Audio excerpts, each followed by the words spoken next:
G'day everyone, Az here, and today I'm here to talk to you about Destiny 2 on the PC, as well as the upcoming beta, which, as of recording this, the early access will be available on the 28th of August, the open beta will be available on the 29th, and it ends on the 31st. Which is great news because now we finally have a definitive date that we can start playing the beta, and to seeing what the PC version of Destiny brings to the table that's different from the console versions, whether it be different PvE tactics, depending on what steps they take to balance the guns differently on the PC version compared to the console version, if at all.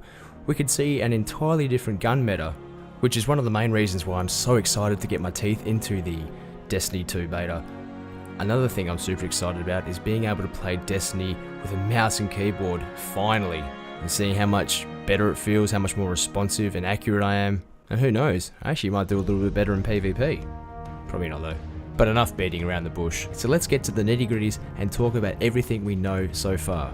So we now have information, about the minimum and recommended requirements needed to run Destiny 2 effectively on the PC, which I'll whack up on the screen now so you guys can see and get a gist of what exactly is needed to run this game efficiently at the minimum and effectively at the recommended. But for those who are just listening and not reading, the recommended requirements are as follows. So for minimum, you're going to need the Intel Core i3-3250, the AMD FX 4350, the GPU will have to be a NVIDIA GeForce GTX 660 2GB, or an AMD Radeon HD 7850 2GB, both of which will need a CPU with around 6GB of RAM. As for the recommended, they're saying an Intel Core i5-2400 or an AMD Ryzen R5 1600X. As for the GPU, you're looking at a GeForce GTX 970 from NVIDIA, or with AMD, the Radeon R9 390, with a computer requirement of 8GB. And while we're at it, just food for thought, the background video that's playing at the moment, that was recorded, mind you, at Bungie's event, and that was recorded with a CPU that was an Intel i7-7700K, and a GPU which was the NVIDIA GeForce GTX 1080 Ti 11GB. So quite a beefy rig, and then that was recorded at 4K 60 FPS locked. So in my opinion, it's a bloody good sign, and I don't think we'll have too much to worry about with optimization, but it's early days and that's what the beta is going to be for. In other slightly less important news, Bungie has confirmed there will not be any cross saves or cross-play involved in Destiny 2, which I don't think anyone was expecting in the slightest, but basically what that means is that you cannot start a character on the Xbox or the PlayStation 4 and then move him over to the PC. And something that we're not too sure about is character transfers and how they relate to people that, like myself, who have a PS4 character, but then obviously moving to PC. I'm not too sure what exactly happens there. I mean, in one sense, it's logistically possible, and there are apps out there that can do that, but implementation and whether Bungie can truly be bothered are still up in the air and another question entirely. Now for my favourite part, things I'd love to see in the Destiny 2 beta, or even the Destiny 2 base game, depending on how far along they are and what sort of build they're at. And at the moment I've put a little wish list, if you will, together to sort of give you guys some sort of indication of what I could really enjoy seeing in the game. Now I'll go from number 1 to number 5, so I've got 5 written down, but I think the most important one that they got to start with is getting dedicated service for the Crucible. Now I'm sure all of you have been there too, being in the Crucible and seeing that one person bouncing around the arena with a shotgun, knocking everyone out, getting the highest score with the worst connection. And that's a sign of host-to-host PvP. It doesn't work, you can't make it competitive, it's just too bloody hard. And if they ever want to make anything serious of the competitive nature of the 4v4, now's the time to do it. Another thing I'd like them to do is to flesh out the factions. There was so many times in Destiny 1, I just had no idea what was going on in terms of the factions. Dead Orbit, New Monarchy, or Future War Cult. Basically they were just grind fest. There was nothing, no sort of achievement. I mean, the only thing we were doing them for just was the shaders. In all, I really hope they can spend just a little bit more time fleshing out the factions, giving them some stories, giving them some missions, just making them count. Now this next one's a little bit more polarizing.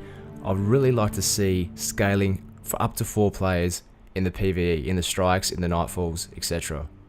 I don't know about you guys, but most of the time I've either got myself, 2 people, or 4 people, with raids being an exclusive 6-man event. A lot of the time, we always have to have one guy that misses out with the strikes. And most of the time it's not really a big deal. We can either just play short straw, or we can have two-man strikes and have a random jump in.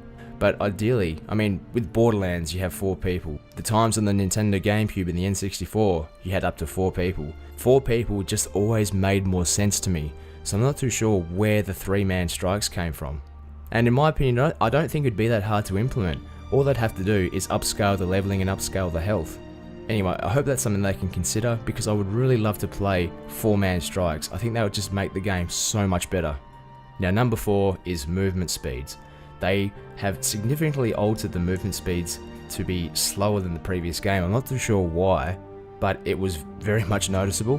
This would only make sense to those who have played the beta on the PS4 and the Xbox One. But not only did they slow us down, they also slowed the recharge rates of grenades, melee, and supers, which made PvP just a bore fest. And the problem was that everyone was getting their supers in the last 45 to 50 seconds of the game.